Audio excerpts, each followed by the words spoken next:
This is the Denver Gazette Sports Podcast, and I am your host, Chris Schmaedeke. Today, I am joined by Tyler King. Tyler, how are you? And my biggest question is, who are you most excited to meet this weekend? Jay-Z, possibly LeBron, or possibly Tom Brady?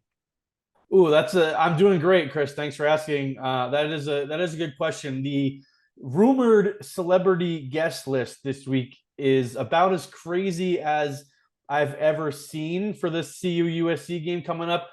Ooh, Jay-Z might be up there. I'm a big fan of Jay-Z, so that's probably got to be up there. I mean, I've already, I helped cover the Nuggets playoff run this past year, so I've already, interviewed LeBron a couple times, so that one wouldn't be up there. I'll probably go Jay-Z. That would be pretty cool to see him. I mean, Kawhi Leonard was there for the CSU game a couple weeks ago. That was like an unexpected crazy guest. Lil Wayne obviously leading them out of the tunnel, like rapping with a mic in hand, was pretty crazy. But Jay-Z would definitely be a big get for the Buffs this week if he's on the sidelines. It's crazy not to go all hip hop history here, but Jay-Z spawns like so many different generations.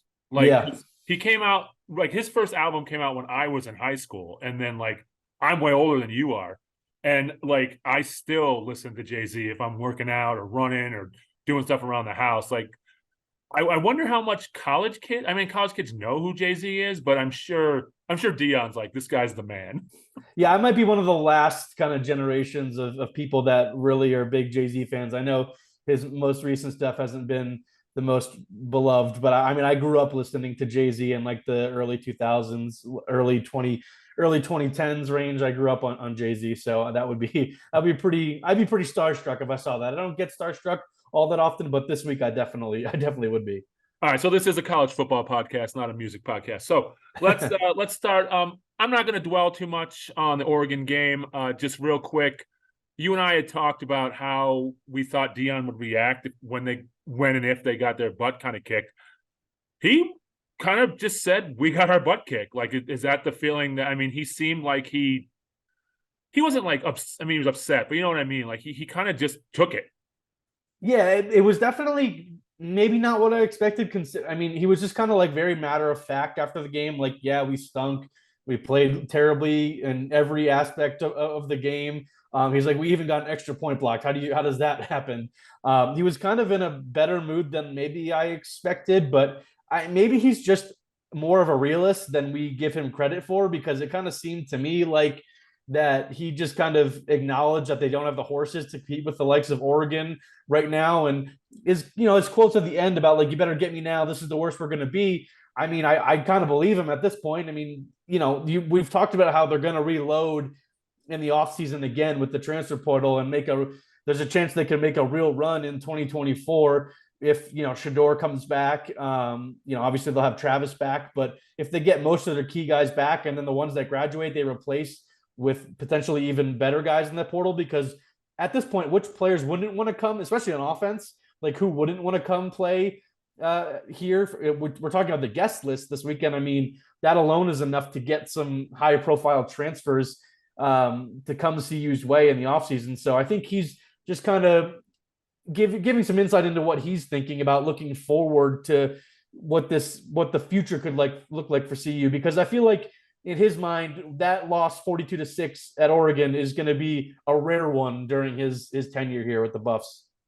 He's very honest, and I kind of appreciate his honesty, because I don't remember what show he was on, because he's been on so many now, when he said they're 6-7 dogs short. I think that was First Take before the CSU game, yeah. Yeah, and like he's right. Like, and all those dogs, I think you probably agree, are on the offensive and defensive line that they need. Yeah, definitely. Yeah. I was joking with people in the press box during the Oregon game that anybody who thinks Travis Hunter would have made a difference in this game forgot to tell me that he is a 6'4", 300-pound defensive lineman that also plays right guard. So they must have forgot to tell me that, because if he's not, I don't think Travis Hunter would be making a difference in that game, and probably not in this one either, even though he's not when he's going to miss as well.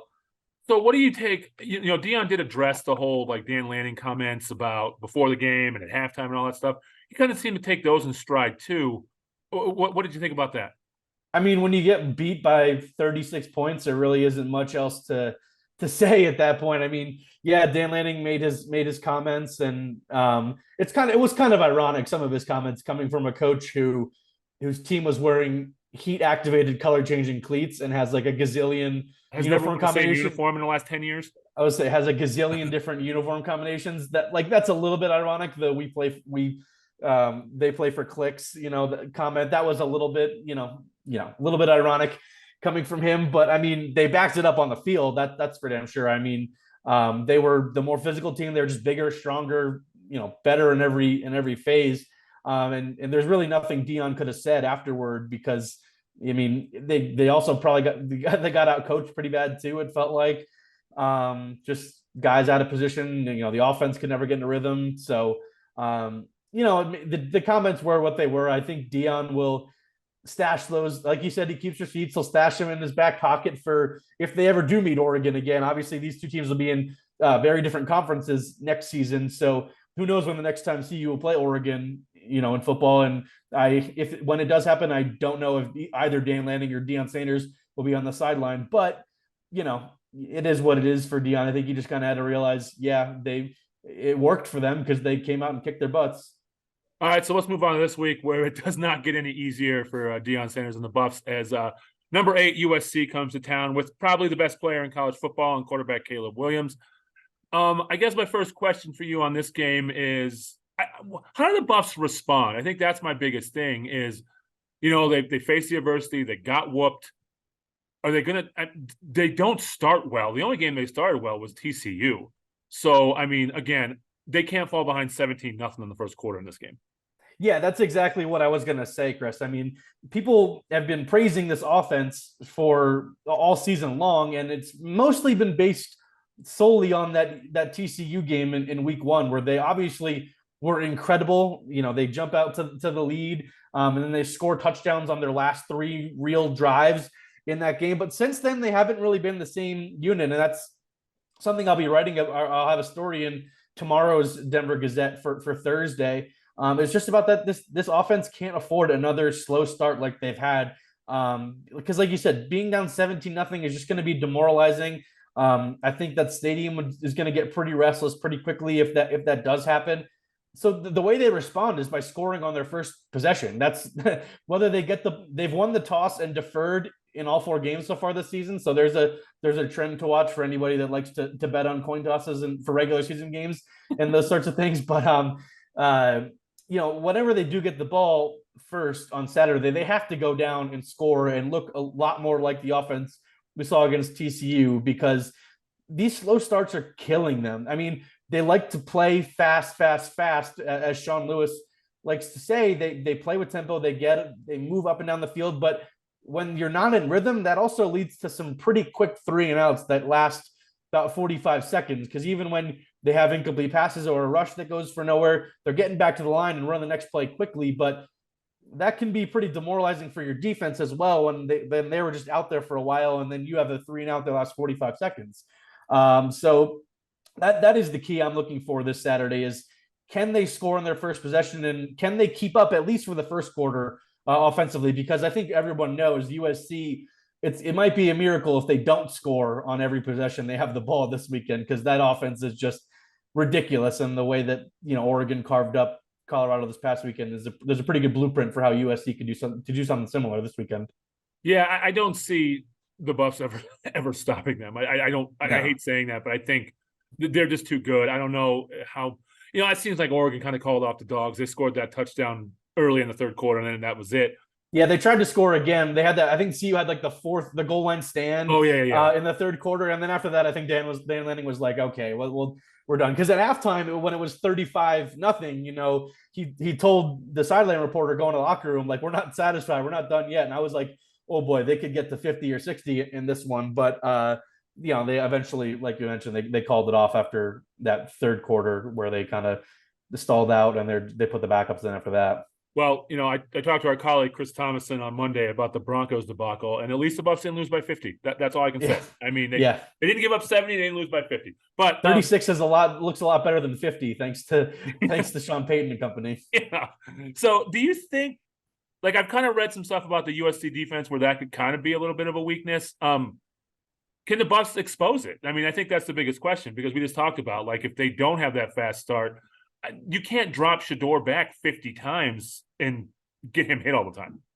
Yeah, they are vulnerable, this USC defense. That's for sure. And I think Arizona State, that game was a lot closer this past weekend than people expected. I think USC won 42-28. So there's a 14-point win when they were 35-point favorites going into that game in Tempe. So there is a blueprint. I mean, Arizona State, I don't think is anything special. And the fact that they were able to score 28 against USC should give some credence that CU at home could be able to do something similar, if not more. The only area of concern I would have for the Buffs is obviously up front with the offensive line, like you mentioned.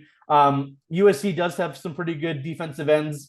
Solomon Byrd, I think, has 4.5 sacks already this season for USC. So if no one's getting open downfield and Shedeur's holding on to the ball too long like he has at times the last couple of weeks, then you could see some sacks pile up and for drives to really get out of hand for CU. But if they're able to get in a rhythm, like I said early on in the game, get the ball out quickly of Shedeur's hands and maybe hit some short passes, just kind of methodically work your way down the field. Maybe they finally get the running game going, like Deion Sanders finally admitted they needed to after a couple weeks of saying, well, we'll be fine with the passing game.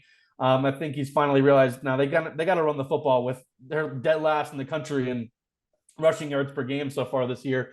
If they're able to get the ball out of Shedeur's hands quickly with some short passes on the field and move the ball that way, then I think there's a chance they could avoid the amount of sacks they've been giving up. Like they're second last in the country in sacks allowed this season. So that's definitely a way, because this, like I said, this USC defense is vulnerable. You can move the ball down the field on them. You can score on them. It's just for the CU team, it's about getting the ball out quickly and avoiding the sacks. So the Trojans are 21.5-point favorites. So, I mean, it's about the same as last week. Like I said earlier, we all know about Caleb Williams, but who else on that Trojans offense scares you? Yeah, I think Brendan Rice is definitely a guy to watch. Obviously, a former Buff. It's kind of cool, I think, that after Deion and Jerry Rice won a Super Bowl together in San Francisco, but I mean, famously had some great battles against each other during their respective careers. Now their sons get to face each other. We'll see if Shiloh plays this week. He's been dealing with some health issues after he said in a well-off media video that he took a bad hit and was urinating blood after that game. So we'll see if he plays. But seeing Shedeur and Brendan out there will be pretty cool. Brendan had a big game for USC this past weekend against Arizona State. I think he had 7 catches for 133 yards and 2 touchdowns. He's been a big player for them so far this year. And another guy I'm really watching is Zachariah Branch.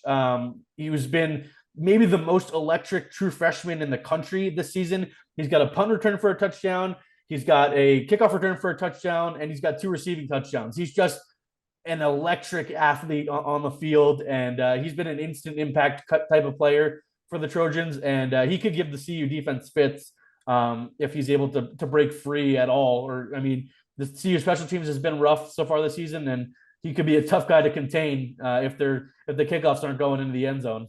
I think we both agree that the Buffs have to play a perfect game to even have a chance in this, and they need a lot to go their way, a lot to break their way. I mean, they need turnovers. They've been good at forcing turnovers. They picked off Bo Nix too. I mean, when that was still a game, I think wasn't this 14-0 when they picked him up? I think it was in the second quarter. Yeah, okay. I think that was in the second quarter. So I mean, but yeah, it's going to have to go really right for CU. We'll do predictions in a second and talk some CSU and other stuff. But first, what do you make of Deion's comments about Cormani McClain? I don't know. It's kind of interesting because last week he was very adamant that he wasn't ready. He's not ready to play. And maybe it's just some tough love because he views Cormani like he views a lot of the top players on the team, like a son in that regard. But this week, I mean, it's kind of been a similar message, even though I thought Cormani was, I mean, granted, it's garbage time, but Cormani I thought was pretty impressive, and he got his first, real defense snaps against Oregon late in that game. There wasn't really much else going on, so I was watching, trying to watch everything that number one was doing on the field, and he made a couple nice hits in the open field. He's looked impressive at practice again this week, so I mean, maybe there is a chance that he finally gets out there when the game is, not well out of hand. because obviously, like I said, Travis Hunter isn't going to be playing again this week. So maybe there is a chance he gets out there at corner. And I think this might be just some tough love from Deion and the coaching staff to try to get him mentality-wise where they need him to be for him to be the type of player that everyone has expected him to be. Being a cornerback on a team coached by Deion Sanders, it's probably great, but also a curse. It's kind of, it has its ups and its downs, the positives and negatives. There's no better person to learn from. Definitely, I mean, who better to learn from playing the position than Deion? But it's also some pretty harsh coaching at times with the sky high expectations that Deion has for the corners in general. But I mean, Cormani especially, as highly touted a recruit he was. And they flipped him from Miami, right? Yeah, Miami. Yeah. So I mean, that's and on the recruiting front is I know I saw a note on Twitter that the top running back for 2025 is coming on Saturday, and is that quarterback Underwood coming again? I haven't seen. He was originally supposed to come for this game, but then he pushed it up to the CSU game, so I don't think he's coming back. Then Ryan Wingo, one of the top 10 players in the 2024 class, a wide receiver from St. Louis, was supposed to come this week, but I think he's delaying his visit for a couple of weeks. Not that he's canceling it; he's going to push it back to another home game later this season. I think for him, it's probably Texas or Missouri at this point. Maybe CU could get in on him, but he's a big 5-star wide receiver. Maybe if they get him on campus at some point later this year, that'll swing him. Yeah, Deion may be right about get them now, because if they keep getting these guys and they keep getting these transfer guys, we've talked about like them in the Big 12 next year is probably a whole nother story. Yeah, I mean, they got to start racking up some commitments. They are pretty low in terms of 2024 class commitments. They're at, I think, 8 right now, which is pretty low at this point. I think they're near the bottom of the project what the new Big 12 is going to look like next year. They have the rankings sorted by that. They're kind of near the bottom, but I think once these home games start coming along, you'll start seeing some more commitments, because I think they were holding off on some visits over the summer to get these kids on campus for game days, and because I mean the guest lists and the atmosphere has been pretty crazy, so I can see why they wanted to do that. Okay, we'll do predictions at the end. Let's flip over to CSU. They got their first win last week against Middle Tennessee State. This year they play Utah Tech, and we were talking offline. We don't know much about Utah Tech. It should be a win for the Rams. I don't want to guarantee anything, but I'm sure that's kind of what league does Utah Tech play in? I don't even know. Honestly, I haven't done too much research on Utah Tech. That's fine. It is not I'll just say it is a much better scheduling job than last year when they got beat pretty handily by Sac State at home. Yeah.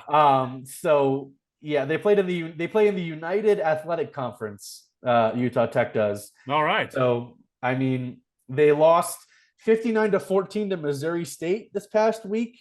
So that's FCS, right? Yeah, they're FCS. They lost 43-13 to Montana earlier this year. So not the best FCS team. I know CSU does have a history of losing to FCS teams the last couple of years, but I don't think this one is going to be too much to worry about. I think CSU's kind of finally getting into getting into a rhythm here, especially on offense.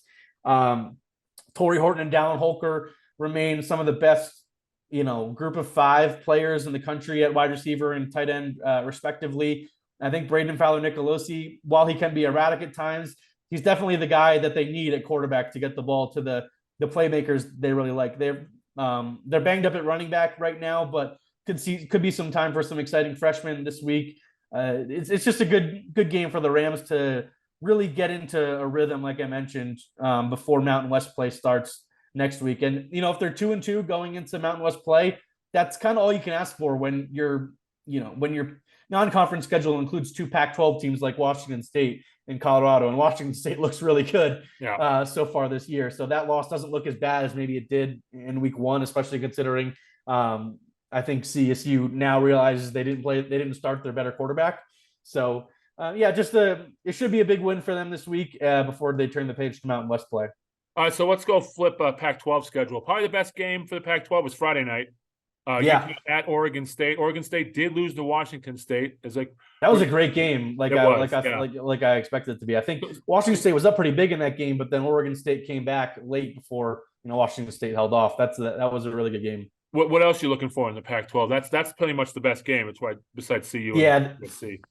yeah, there really isn't any other good games. Pac-12 wise, I mean, Oregon goes to Stanford. That'll be a blowout. Maybe if Arizona can keep things close against Washington, that's the Pac-12 After Dark game on Saturday night. That's an 8 p.m. Mountain Time kickoff on the Pac-12 network. So maybe 3 people will be watching that game live. But Washington, I think, is really, really good. I think people have been giving Joel Klatt some flack this week for having Washington number 2 in his rankings to this point of the season, but I kind of am with him at this point. Washington has been just as impressive to me as any other team in the country so far this year. I mean, their offense is crazy good. Michael Penix is a legit Heisman contender. I think if there's any quarterback in the Pac-12 that is going to give Caleb Williams a real run for the Heisman, I think it is Michael Penix at Washington, more than the likes of Shedeur Sanders and Bo Nix. I mean, Michael Penix is an experienced guy. I think he's 24, and he's been around the block, but he's got Washington playing really well, and it will not surprise me at all if they're a playoff team come December. And on the Mountain West side, not much going on there. Probably the best games: Air Force, San Diego State. Yeah, definitely. Air Force had a really impressive win against San Jose State last week on the road. That was a Friday night game. I was watching that in my hotel room in the Portland area, and just a really impressive win against a team that I liked coming into the year. San Jose State, they've struggled out of the gates so far. They played some good teams, but they've also struggled against some other teams. But Air Force definitely hasn't taken a step back despite losing quarterback, running back, fullback. They've had to replace a bunch of guys on offense, but they're still chugging down there at the academy. They could be headed for another double-digit win season, which they just keep churning them out the last couple of years. Well, it looks like Boise's a little down this year. Boise's at 2-2. Obviously, they lost at Washington in the non-conference, but they haven't really been as impressive. I thought they'd be a dark horse candidate to make the Fiesta Bowl. They beat San Diego State on the road last week, which was a much needed win after starting 0-2. It'll be interesting to see what they can do against a decent Memphis team this week on the road. But I picked Boise to win the Mountain West, and right now Air Force is really looking good. So is Wyoming. Honestly, I mean, they had that win against Texas Tech to open the year at home, like we've talked about, but Wyoming, Air Force, Fresno State, who's actually ranked right now. They seem like the class of the Mountain West early in the season. And maybe there is a chance that CSU, if they can get off to a good start and in Mountain West play and rack up some wins, maybe they could emerge as a dark horse candidate, or at least cement themselves in that second tier.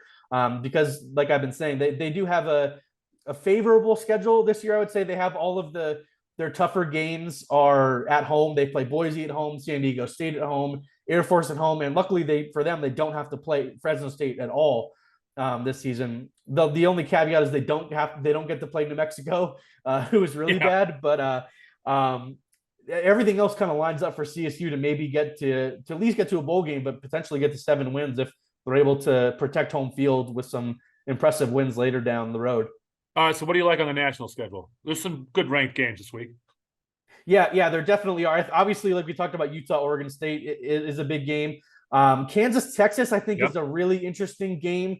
I was all aboard the Jayhawk bandwagon last season when they got out to that 5-0 start. And we all remember a couple of years ago when they won, Kansas upset Texas and early in Sark's tenure there, and that looked like rock bottom for Texas. Obviously, they've bounced back well and they're playoff contenders this year, but and they are big favorites again this weekend against Kansas at home. But I don't know. I think this could be a sneaky upset for Kansas. They've been super impressive so far this season with a win over BYU last week. They beat Illinois earlier this year. Nevada, who's bad, but they beat them on the road as well. This could be a dangerous one for Texas. Other than that, the national slate was a little light this week, but you got LSU, Ole Miss, just that the SEC West, there's just a couple of pretty good teams, not like great teams. Ole Miss lost at Alabama last week, looking to bounce back. Notre Dame Duke is another good game. I think obviously Notre Dame came up about a yard short of beating Ohio State last week. And, Duke's off to a 4-0 start. I've mentioned, they've got a future NFL quarterback in Riley Leonard. They obviously kicked off the year with a big win over Clemson and have kind of rolled since then. So they've got Notre Dame at home this week. That could be a tough game. That could be another tough game for the Fighting Irish. So those are probably the games I'm looking at this week. Okay, so let's go predictions. I think we both think CSU will be fine against Utah Tech. Yeah. But let's talk CU USC. I'm not going to hot take this week. I think I did not look great there, but I think USC definitely wins. I'm going to go 45-28 USC. So the Buffs will cover the 21.5. All right, I'm going to go a little bit more extreme. I'm going to go 56-24 USC. Wow. Yeah, 8 touchdowns. Yeah, I think they could get there. All right, and then I think this is going to, but then CU going to ASU after, right? The next game is yes. They've got some winnable games coming up after the two. Yeah, at Arizona State and then home against Stanford before a bye, and then they at the end of October, about a month from now, they have at UCLA, which will be their next pretty big test. Yep, that's no one thought they were going to win these 2 games, no matter what. And no, even the most optimistic CU fans knew this was going to be a gauntlet start to Pac-12 play at Oregon, home USC. Everyone, even the most optimistic fans, knew this was going to be tough.